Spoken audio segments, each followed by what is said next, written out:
Party की मुखिया आदरणीय बहन कुमारी मायावती जी का भी सबको मालूम है कि एक बड़ा ही हानिकारक चीज है और इसकी वजह से देश के अंदर जितने परसेंट 15 लाख में भी 40% जो पॉपुलेशन है कैंसर पीड़ितों की वो सिगरेट तंबाकू और गुटखा से होती है। गुटखा कंपनी है लेकिन पान मसाला के नाम से प्रचार कर रही है।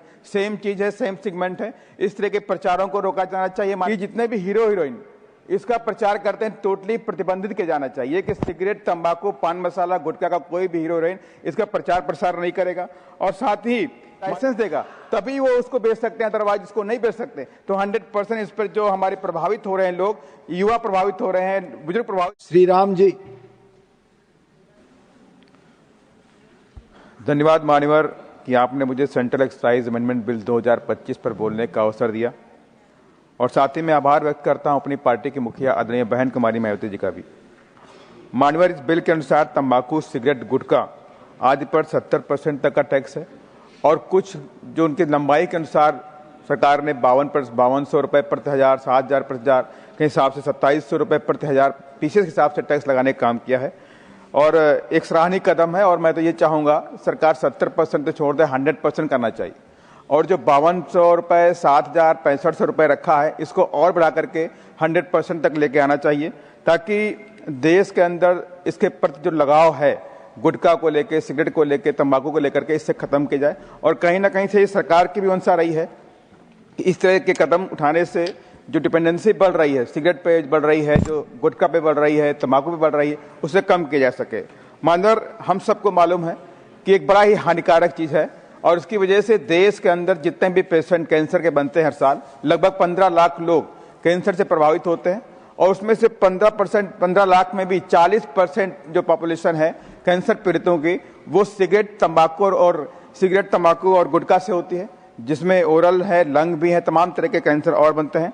तो इसको रोकने के लिए भी एक प्रभावी कदम के लिए निश्चित जरूरत है। यहाँ पर मान्यवर, मैं आपसे ये भी कहना चाहता हूँ, मैं आपके माध्यम से सरकार से कहना चाहता हूँ कि तमाम तरह के प्रचार, अभी हमारे संजय सेठ जी भी कह रहे थे कि तमाम तरह के भ्रामक प्रचार आते रहते हैं गुटखा को लेके।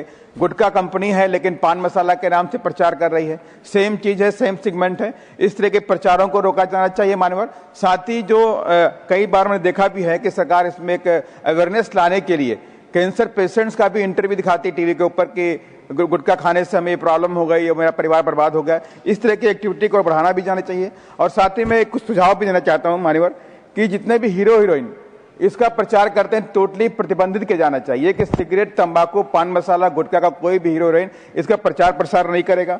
और साथ ही मानवर, मैं आपसे कहना चाहता हूं सरकार से आपके माध्यम से कि जब लिक्वर के लिए, भांग के लिए सरकार लाइसेंस देती है उनको बेचने के लिए, लेकिन यहां पर क्या होता है सिगरेट, तंबाकू, सिगरेट को बेचने के लिए कोई लाइसेंस की जरूरत नहीं होती है।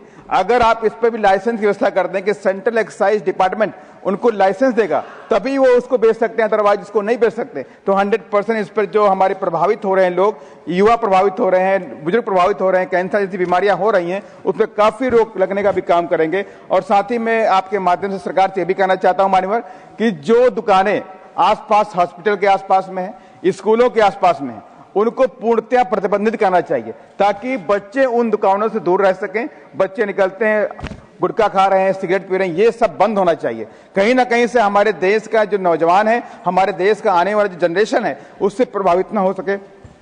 मतलब इसको लेकर के मैं आपसे कहना चाहता हूं इस सिस्टम को प्रभावी रूप से लागू किया जाए और सिगरेट, तंबाकू और गुटखा जैसी जो चीजें हैं इनको बिना लाइसेंस को उपलब्ध ना किया जाए, लाइसेंस जारी किया जाए तभी कोई व्यक्ति इनको बेच सके। धन्यवाद। जय भीम, जय भारत। धन्यवाद।